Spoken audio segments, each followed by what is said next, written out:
আমাদেরকে প্রচুর পরিমাণে ইনকাম করা লাগবে, প্রচুর ইনকাম করা লাগবে। ইনকাম কিভাবে করবো সেটা আমি পরে বলছি।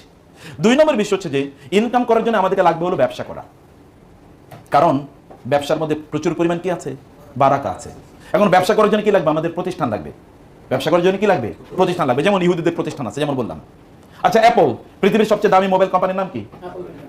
অ্যাপল নাকি? এরকম কেউ আর কিছু বানাইতে পারছে? কেউ বানাতে পারে না। দেখুন তার কোনো প্যারালাল কিছু আছে?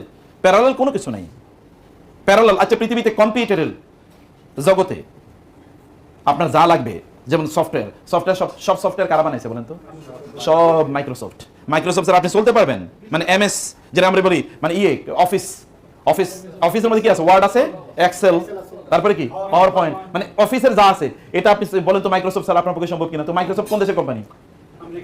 হ্যাঁ, এটা আমেরিকান কোম্পানি। কোথাকার কোম্পানি? American company. আপনি এরকম একটা কোম্পানি বানাইতে হবে আপনাকে। কোম্পানি ছাড়া, প্রতিষ্ঠান ছাড়া আপনি কোনোদিন কিচ্ছু করতে পারবেন না, কিচ্ছু করতে পারবেন না। আপনার প্রতিষ্ঠান তৈরি করতে হবে। প্রতিষ্ঠান এখন 3 নম্বর জায়গায় আসি। প্রতিষ্ঠান কি সবাই একটা করে বানাবে? ইহুদিদের কি হয়েছে বলেন? ঠিক চায়নাদের কথা বলি। আচ্ছা, জাপানের কথা আগে বলি। জাপানে আপনারা জানেন 1945 সালে আমেরিকা কি করলো? কোন এক সকালে 7টা বাজে হিরোশিমাতে অ্যাটম বোম মারলো। অ্যাটম বোম মারার মুহূর্তের মধ্যে, মিনিটের মধ্যে সেখানকার 70 থেকে 80,000 লোক তারা তুলার মানে বালির মতো তারা উড়ে গেল। এই যে শরীরের অঙ্গ প্রত্যঙ্গগুলো এগুলো সব বালি হয়ে গেছে, পাউডার এরকম উড়ে গেছে। এরপরে 2-3 দিন পরে আবার নাগাসাকিতে তারা কি করলো? অ্যাটম বোম করলো। এর কয়েকদিন পরে, 3-4 দিন পরে এরপরে জাপানিজরা তারা আত্মসমর্পণ করতে বাধ্য হয়েছে। তারা দেখছে আর বাঁচতে পারছে না কোনোভাবে। জাপান একটা কি ধ্বংসস্তূপে পরিণত হয়েছে। সেই জাপানের বর্তমান অবস্থা কি বলেন? এটা আমি 1945-এর কথা বলছি। বাংলাদেশ স্বাধীন হয়েছে কবে জানেন আপনারা? কে বলছে? এটা তো দ্বিতীয় স্বাধীনতা। 1 নম্বর স্বাধীনতা কবে? 1947। 1 নম্বর স্বাধীনতা কবে?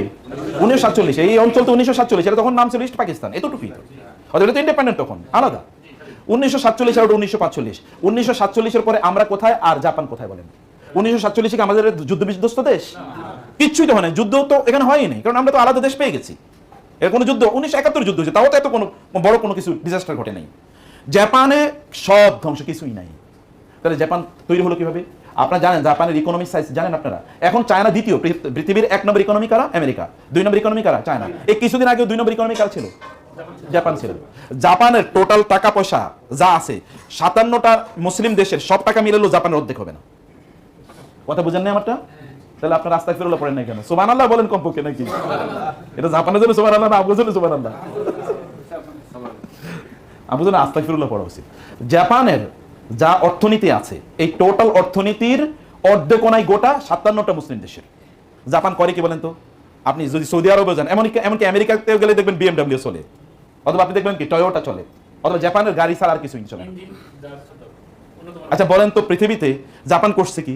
ওরা গাড়ি বানাইছে, এইরকম ধরনের তারা কি ইলেকট্রনিক মানে ইয়ার পার্টস গুলো তারা তৈরি করেছে, মেশিনারিজ গুলো তারা বানাইছে। তো ওরা এই করলো কি? বলতো তো যুদ্ধ বিধ্বস্ত দেশ, সব মনে সাফ হয়ে গেছে। এটা করলো কিভাবে? এরা করলো কিভাবে?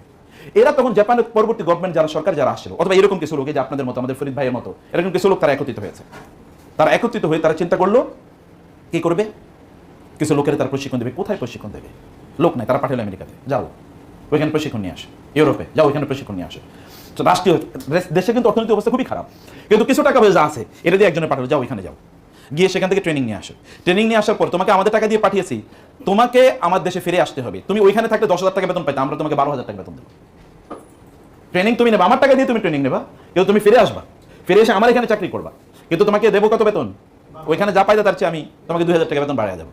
কিন্তু তোমার কাজ হবে চাকরি করা না, আমার এখানে এসে তুমি যা শিখছো এটা শিখাইবা অন্যদেরকে।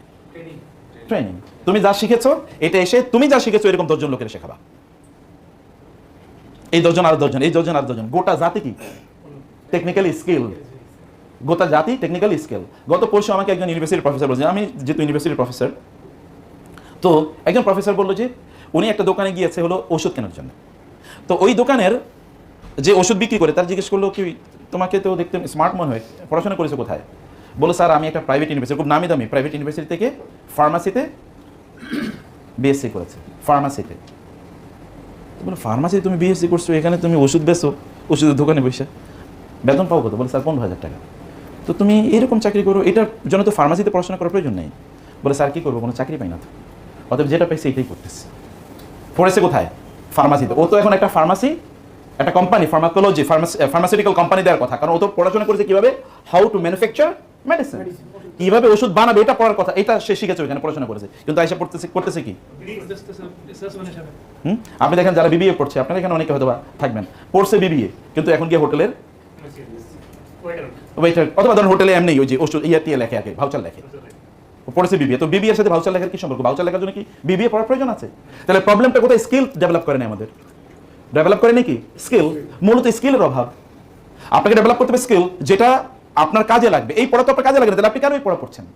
বা এই পড়ার পেছনে কেন এত ইনভেস্টমেন্ট? বাংলাদেশে প্রতি বছর 5 থেকে 7 লক্ষ ইউনিভার্সিটি গ্রাজুয়েট বের হয়, 5 থেকে 7 লক্ষ চাকরি আছে নাকি বাংলাদেশে? তাহলে এগুলো করবে কি? ওরাই তো তখন ফ্রাস্ট্রেশনে ভোগে, ওরাই তখন গাঁজা খায়, ওরাই তখন কি জুয়া খেলে, অথবা ওরাই তখন বিভিন্ন ধরনের অপকর্মে লিপ্ত হয়ে যায়।